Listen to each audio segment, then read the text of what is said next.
Do you dream about your next trip? You're in the right place. On the Time to Talk Travel podcast, we come to you weekly to share places to go and what to do when you get there. Let's dive into this week's adventure. Hi, we're here with another episode of Time to Talk Travel. Today, we are going to be talking about budget airlines. And that could be a 12-hour long recording and probably an entire series.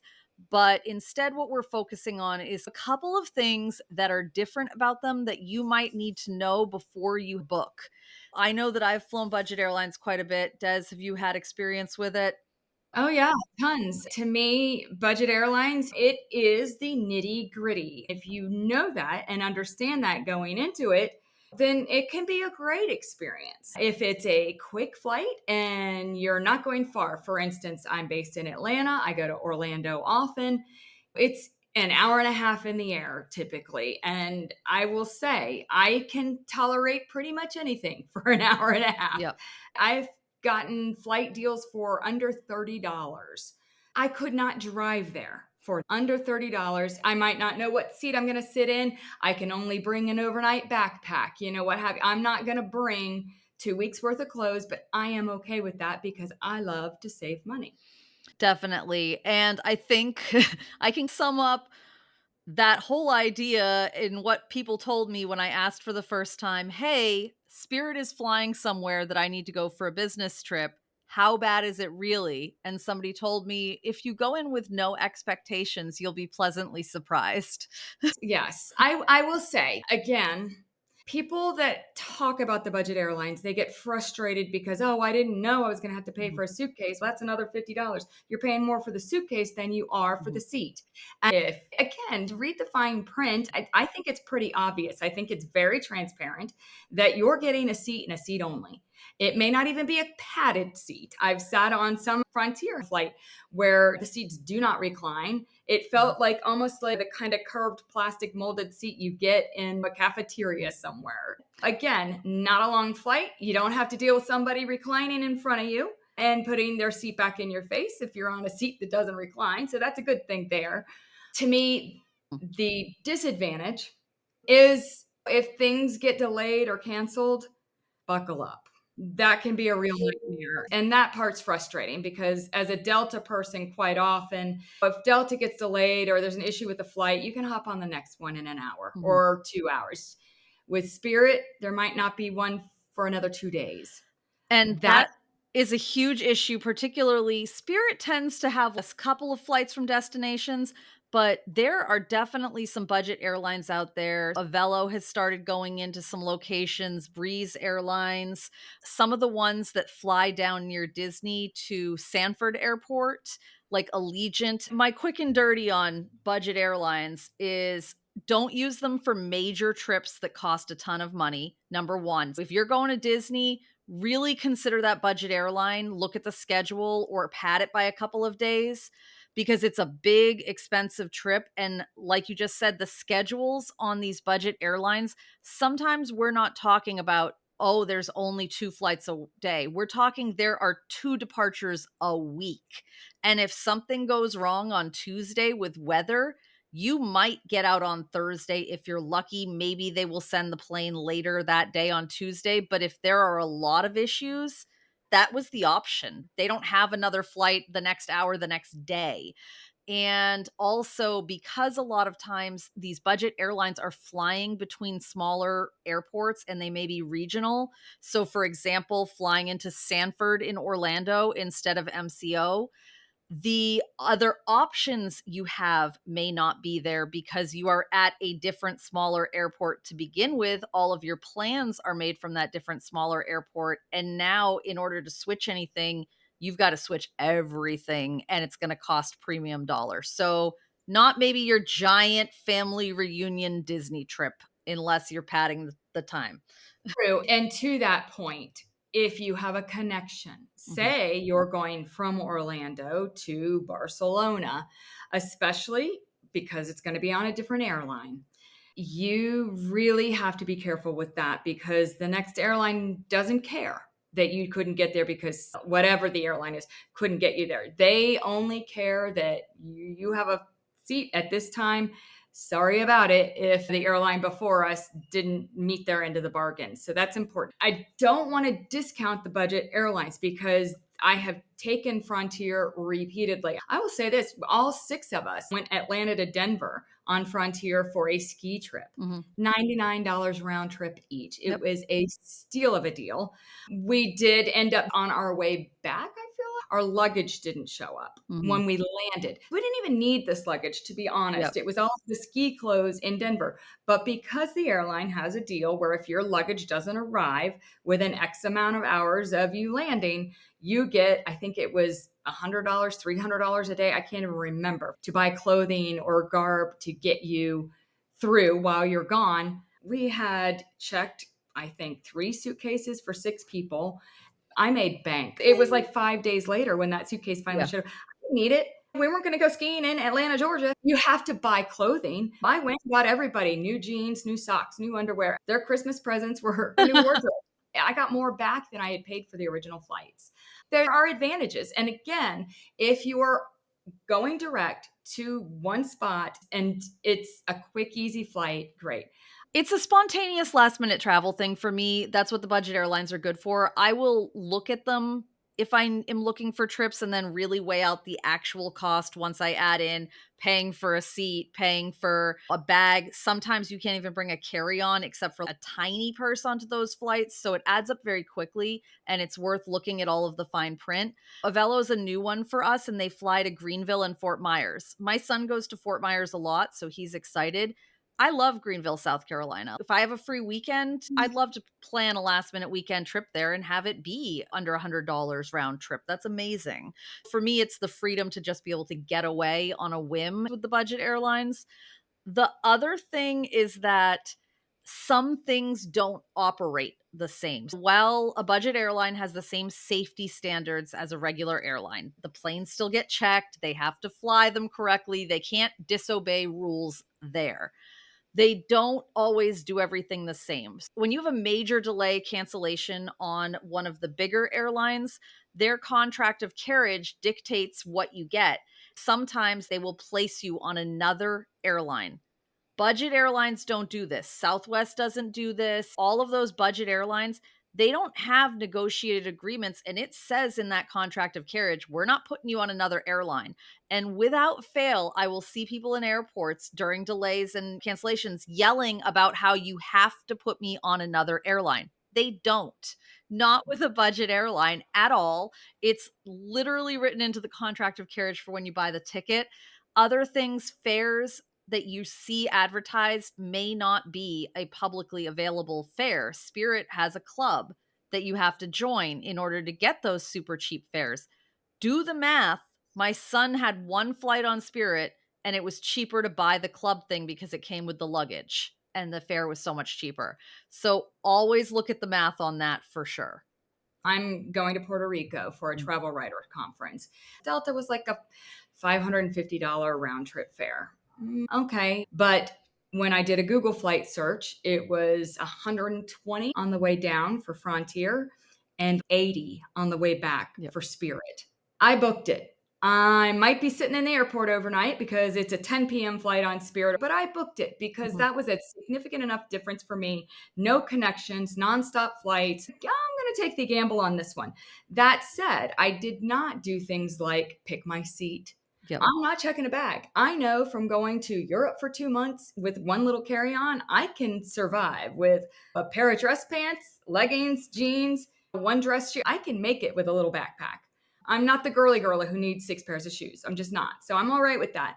I didn't do the paid seat. And I also did not do the opt-in travel insurance, which they automatically select and you have to deselect or else you'll be paying for it. Keep that in mind. In general, the budget airlines opt-in insurance is crap. It's not worth doing. Do your own good quality travel insurance if you feel the need for something, because it'll cover more than just your flight ticket and your luggage. It'll cover the hotel that you didn't make it to. It'll cover several other things that, in my opinion, are helpful. That's a big one for me. And there are promo codes. I did look to join the club, but the club membership was $50 more and I was only saving $20. Odds are I'm not going to be flying those airlines again this year. I'm a Delta girl. I really am. but not Delta at almost triple the cost. I'm not making a connection. It's okay if I got there a couple hours later or if I had to stay the night, but I will invest in the extra travel insurance for those. And I think Spirit, they're not great on time, but if you're on, like you said, a direct flight, especially if it's going out late at night, they're usually motivated to get their people to where they need to be as well. I don't necessarily worry about the on timeness of their flights as much because I'm not going to buy a connecting flight. It's not going to happen.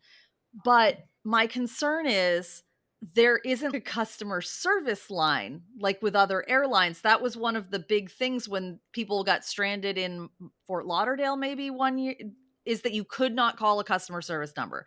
You had to stand in line at the airport to talk to the representatives, or I think you could go on Twitter and send a message. Yeah. I will say this. When I was in Europe, one of the perks of being in Europe is once you're there, it's pretty affordable to country hop. And every weekend I flew to different countries and I flew Ryanair quite a bit. I'm trying to remember the names of the other budget airlines in Europe. I will tell you, it was pretty seamless with all of them. There was one I ended up on.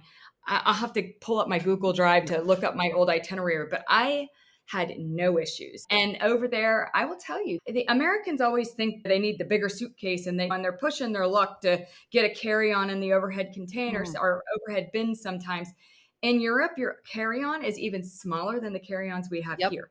And it's set, and you will not get on with an American-sized carry-on because so many of the planes are smaller and they only fit the littler ones in. People there, they're not in a big rush to board. It's all chill. You get assigned your seat day of when you're checking in. It's not like you're at the gate and they're just throwing people in wherever they feel like. They've handled that. I will say I had great experiences with the European ones. And I would fly those all day and night every day if I was back over there for 2 months again. Getting over there, British Airways was sweet. The policy is if the flight can't land for some reason. In our situation, we were flying into Santorini, couldn't land, too windy, had to go back to Athens. They took the entire flight and put us on a flight the next day. They literally had a special plane come back. Everybody had their same seats. They put us in a hotel. They bussed us from the airport to a hotel, gave us dinner, gave us breakfast, got us back, bussed us back to the airport, put us on a plane. British Airways did that. Delta, the night before we'd gotten over there, I flew from Boston to London, and there was an issue where we couldn't leave Boston that night.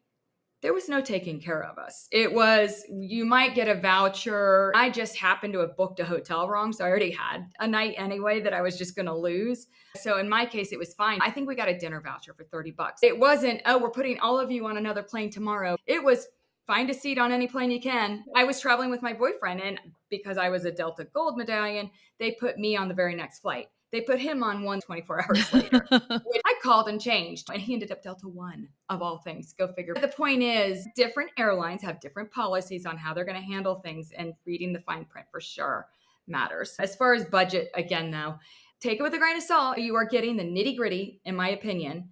Yep. And that is okay with a lot of people because they do save. Even me, I like going Delta and getting the upgrades and being bumped up to Comfort Plus or whatever. But if it's a difference of a $550 flight or $200 total, I'm leaning this way for today. And man, you said something and I was sitting there going, oh, that is one thing I would pay for. I don't normally pay to select my seat if there is an upcharge for it on a standard airline. If I am flying on a low budget airline, one where they charge for almost everything and don't even allow carry-on bags, I will pay for my seat if I can find one that's reasonably priced, because my paranoia level of not being on the plane or put on the plane of a route that only runs a couple times a week is a little too high for me to think to myself, if everyone selected their seat and they oversold the flight and I didn't, I'm the easiest person to get rid of. That is true. So, I've talked to pilots and I've asked who gets bumped. And this was a European pilot. He's out of England. So the case may be different here, although I don't think so. The least likely to be bumped is the medallion. They are going to take care of their loyalty members. Right. The most likely to be bumped, he said, was the last person to check in. That's exactly what it was. So on JetBlue, they used to do sequence numbers It showed what order people got their boarding pass in. I was on a flight once where a gentleman came up and said, "That's my seat." And I said, "No, this is my seat." And we both had the same number printed on our tickets. And they had to go and look at our sequence number to see who had checked in first. I got to stay in my seat because I had checked in first. If you are flying one of those low budget airlines, you set that reminder on your calendar, you set the timer. Tip as someone who has had to check in for way too many flights at a specific time, put the confirmation code on the calendar reminder or on the alarm on your phone so that it is right in front of you when you need to go do it. Check in as soon as you are able to, just so that you at least have that little bit of extra reassurance. That is a great tip for any airline. But yes, for low budget, checking in ahead of time, printing the boarding pass, because if you go to the airport to do any of this, you will pay more. It just is what it is. It's funny because I don't think of JetBlue as low budget. I don't either. I know they use sequence numbers. And to be honest, I didn't used to think of JetBlue as low budget. But they added that blue basic level where when you buy a ticket under that, you don't get a bag on the plane. You can't bring a carry-on. And I've done it a couple of times for business where I've only traveled with my very large purse and been fine. But it makes me a little salty that I don't get a bag on there because I don't consider them a low budget carrier. They were the ones trying to buy Spirit and it got broken up. And their owner is the one who founded Breeze Airlines, which I haven't flown yet, but they're adding a lot more cities. So I almost wonder if they're going a little low budget because at the same time they added Mint, they also went, "Oh, you don't get to bring a bag on." It's a little. I remember doing an interview for a TV segment 12 years ago, probably. And they said the airlines are going a la carte. At the time, they weren't. It was, oh my, they're going to charge me a bag fee. Oh my, they're going to charge me to pick my seat. For a while, remember when they were charging based on when you wanted to board the plane? They started doing this. I want on first or I want off first. You had to pay more for that. They backed away from that. But I remember the president of the Airline Association, he said, we're going a la carte. You do it at a baseball game. Yep. You pay more to sit close to the front. You pay for popcorn and Coke. Why not do it on an airplane? And it caught on. Another tip. My son would fly Frontier back and forth when he was going to college in Baton Rouge. He'd fly to New Orleans and it was Frontier. And I'm like, dude, you cannot take that big old backpack. He goes, I've been on before. And I'm like, you're playing roulette there. When it says not a big backpack, a large purse, I'm going to bring my tote bag. Measure it. I have a miniature measuring tape in my change purse that I bring with me. If you are a visual person and you have any doubts, use painter's tape on the floor for the dimensions and stick your suitcase in it. We did that when we were moving and we had to pack certain things.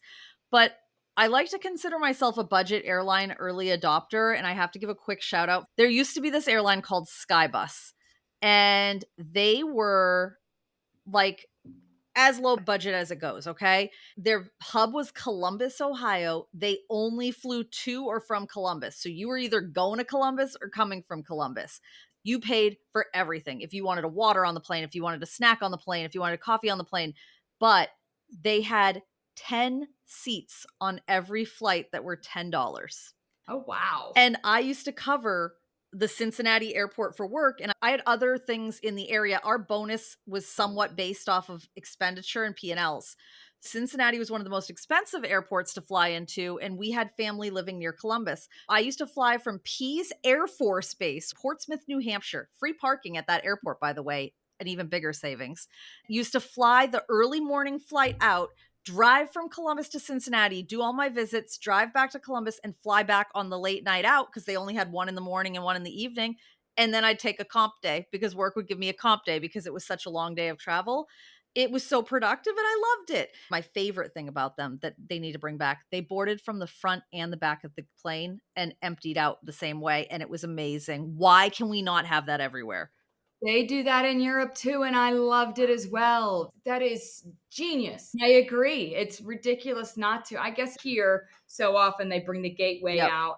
Another tip I have, because you can only bring a carry-on unless you're paying the $50 more than your seat to check a bag carry-on. It's not even a carry-on. It's a personal item. I recommend you wear your baggage. When I took my Europe trip, I had a black Columbia kind of puffer jacket, but it had inside pockets like for men. And I had packing Yep. cubes. I put packing cubes Yep. inside. There were a day's worth of clothes in both packing cubes. You put a scarf around. Mm-hmm. I actually packed a large scarf just to help hide the. I used to do when I was traveling with just the purse, I had the green cargo type jacket that I wear that's real cute, has a lot of pockets on the outside, a couple on the inside. All the odds and ends in my purse that take up room, chargers, cords, I would have them all in those pockets. And then I had the packing cube in my purse because it's a handled big purse. It takes up the perfect amount with my laptop next to it, but then all the other additional weird items aren't poking into things. That's great. We've talked about this in previous podcasts.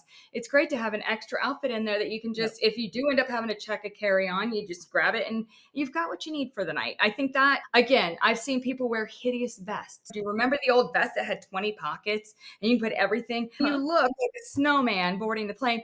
But I will say, I did do this for Europe where I put everything in my big coat, wore it on. I had one of those little collapsible bags. I'd get on the plane, I'd get at my seat, I'd unfold that extra tote bag, throw everything from my pockets in that tote bag, put it under at my feet. I wasn't paying for an extra bag, but I essentially had an extra bag. Maybe that's wrong, unethical, whatever. Fit it under your feet. I can fit my purse and another tote bag under my feet. I don't need, my stuff 100%. isn't giant. So I think it's fair game. Again, to me, if you are a prima donna, if you're a princess and you need a bazillion things, this budget airline is not going to be your thing. You are going to be miserable the entire time. Ever uttered the phrase, "Don't you know who I am?" Budget airlines are not for you. 100%. But if you are a go with the flow, I want to spend my money on the excursions once I get there, not on the flight. I'm okay not paying for seat. I don't need the big suitcase. Know who you are. If you are a roll with it kind of person who less is more, then there's a right time, place, and person for the budget airlines. Just again, not if it's a connecting flight. Nope. Not, not a giant once in a lifetime trip. If it's your child's high school graduation, which I had booked for my mom and sister last year when my child was graduating, I had booked a flight for them on Frontier to land that morning. And I kept getting, flight's been changed. I just said, forget it. I'm putting them on Delta. We ate the difference in the cost. I knew if it got delayed, they could take the next one, They weren't going to miss graduation. The quick and dirty summary of budget airlines. Be aware that days and schedules are sometimes far apart, and you should look at their entire schedule for the route before you book. See what days they actually fly. Airports might be different or smaller. Double check the airport code and make sure you know where you're flying in and out of. Contract of carriage, no, you're not going to get put on any other airline to finish out your trip if something goes wrong. Extra costs, what else are you paying for? Luggage, seats, drinks, snacks, whatever the crap it is, there's extra costs associated.